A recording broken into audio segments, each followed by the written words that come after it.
VJ Priyanka and DJ வசி அவங்களுக்கு last month marriage ஆச்சு.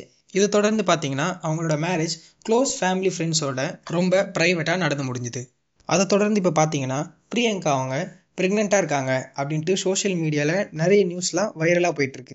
இது மட்டும் இல்லாமல் கல்யாணத்துக்கு முன்னாடியே இவங்க ப்ரெக்னென்ட் ஆகிட்டாங்க. அதனால தான் இவங்க கல்யாணத்தை சீக்கிரமாக ப்ரைவேட்டாக க்ளோஸ் ஃபேமிலி சர்க்கிளோட பண்ணிக்கிட்டாங்க. இதை தொடர்ந்து பார்த்தோம் அப்படின்னா முன்னாடியே சொன்ன மாதிரி பிரியங்கா ப்ரெக்னெண்ட்டாக இருக்காங்க அப்படின்னு சோஷியல் மீடியாவில் ஒரு நியூஸ் வைரலாக பரவிட்டு வருது. அதுக்கு பதில் சொல்கிற மாதிரி பிரியங்கா அவங்களுடைய சோஷியல் மீடியா பேஜில் ஒரு போஸ்ட் போட்டிருக்காங்க. அந்த போஸ்ட்டுக்கு உங்கள் வாய் உங்கள் உருட்டு அப்படின்னு ஒரு ஹேஷ்டேக் போட்டிருக்காங்க. அந்த போஸ்ட்டில் போட்டிருக்க டிஷர்ட்லையுமே அவங்க அதை தான் மென்ஷன் பண்ணியிருக்காங்க. அது மட்டும் இல்லாமல் பேசலைன்னா பீஸ், பேசுனா பீஸ் அப்படின்னு கேப்ஷனும் போட்டிருக்காங்க. ஆனாலும் பிரியங்கா அவங்களுக்கு குழந்தை பத்துக்கு ஆசை இருக்குது அப்படின்னு ஒரு இன்டர்வியூவில் விஜய் அர்ச்சனா கிட்ட சொல்லியிருக்காங்க. ஸோ அவங்களுக்கு கண்டிப்பாக ஒரு ஃபேமிலி ஸ்டார்ட் பண்ணணும் அப்படின்னு ஒரு ஆசை இருக்குது. 2022 தான் பிரியங்கா வசி அவங்கள ஒரு ஃபங்க்ஷனில் மீட் பண்ணுறாங்க. அந்த ஃபங்க்ஷனுக்கு வசி தான் டிஜே பண்ணுறாரு. அப்படியே அவங்க 2 பேருக்கு நட்பு ஏற்பட்டு அந்த நட்பு மெல்ல மெல்ல காதலாக மாறி அந்த காதல் இப்போ கல்யாணத்தில் வந்து முடிஞ்சிருக்கு.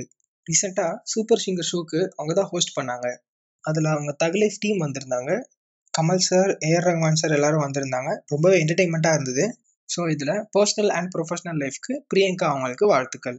இந்த வீடியோ உங்களுக்கு பிடிச்சிருக்கு அப்படின்னா லைக் பண்ணுங்கள், ஷேர் பண்ணுங்கள், கமெண்ட் பண்ணுங்கள். அது மட்டும் இல்லாமல் வி டாக்கிஸ் சேனலை சப்ஸ்கிரைப் பண்ணுங்கள்.